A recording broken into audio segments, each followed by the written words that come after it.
first want to thank John Bowen, John Powell, Karen Duncombe, and Joel Weldon for their individual roles in my presenting today. I really appreciate all that you do.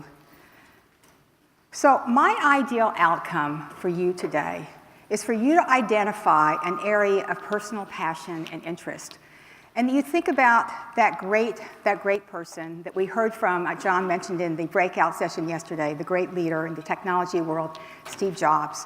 People with passion can change the world for the better. And my deliverables are going to be, if you listen and you execute, that you'll be able to differentiate yourself in your unique marketplace and grow your business and create your legacy. I know all of you are here because you want to take your business to the next level and that you're part of this CEG family because of that. Well, have you thought about what you want your legacy to be? You're thinking all the time about what your clients' legacies are, but what about you? What do you want to create for yourself and your family? So what is the M word, the money talk? Well, it was a simple concept that I created. I trademarked it in 2000. I created a radio show in New York on WOR for 3 years. I interviewed interesting, dynamic people around the country. I did my research. And from the radio show, I got a book published with McGraw-Hill. And as a result of that book and the updated version, and my second book, which just came out in April, I have had the great fortune of being interviewed by major television, radio, podcasts. I was even on John's AES Nation, webinars, and I've done a series of newspaper and magazine articles, not only did I publish, but that I was interviewed on. It's been a really great run for me. So let's think about what exactly it's about. You're probably asking yourself, well, what is this concept? Well, I think the New York Times did a great job of succinctly stating. Ms. Sackler tries to answer one of the most important, the most complicated personal finance questions of all. How do you talk to your family about money? And the writing is straightforward and makes a compelling argument for having the money talk. So what is the money? What is this simple concept? Well, money is a taboo topic. And of course, this colorful cartoon illustrates money. Why don't we discuss politics or religion? Well, we know politics is not an easy subject to talk about these days. What's the other subject that's not so easy to discuss? Come on. This is an interaction moment. Yes, well done. Okay. So in my book, I actually talk about the connection between money and sex and why they're both so difficult to talk about. So why am I so passionate about this topic? I was experiencing, like many of you, as a financial advisor and a friend and a family member, families being torn apart because there wasn't enough planning and conversations around money matters. And I was seeing not only family relationships being torn apart, but assets being depleted, in some cases decimated.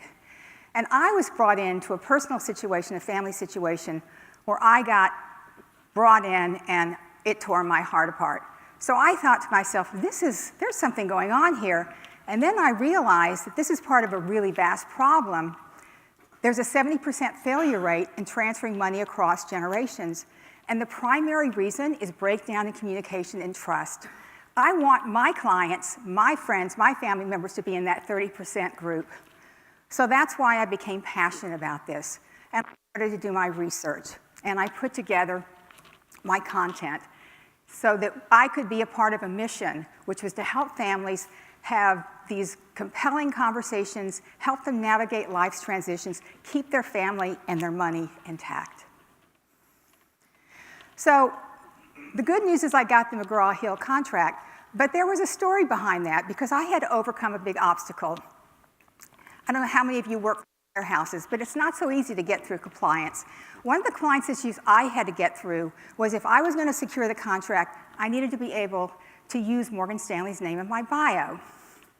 And that had never been done in the history of Morgan Stanley. I mean, there had been executives who'd written books, but not financial advisors who had received that sort of endorsement, the affiliation with Morgan Stanley.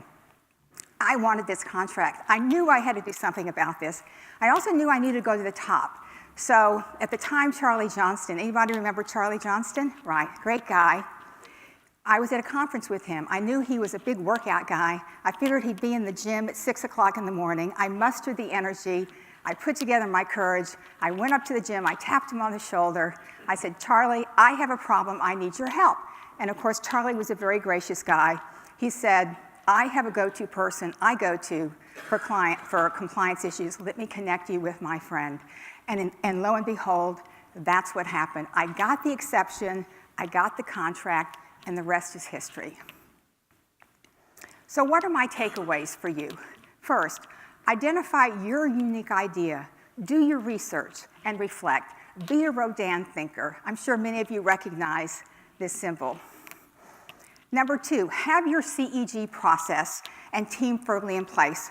We've all been through the breaking through. We know how to do the process. It's an elegant way to do business, and it frees us up to do other things. Take advantage of that, and make sure you have the right team members in place, because you're going to need to have that support in order to do the kind of work, and trust me, it's a lot of work. And finally, make your investment. You do not make money from writing books unless you're a best-selling author, and I'm going to leave that to John Bowen and his friends. But it is an important investment to make. You will reap a lot of rewards, but you may have to go through compliance. And for those of you who may not be in the Morgan Stanley world of compliance, it is a nightmare. But I persevered, and I got through it. So the interesting thing is I was recently interviewed by Reuters. I don't know if any of you know Lauren Young. She's the personal finance editor.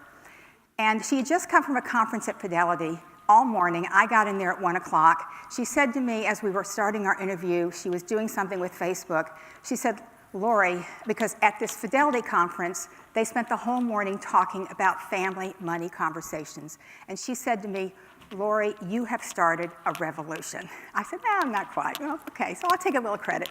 But anyway, my takeaway to you is to think of your unique idea, your differentiated idea. Take the time to map it out, execute, and watch your brand become enhanced, your business grow, and your legacy. You can even leave that legacy. And finally, even you can change the world. Thank you very much.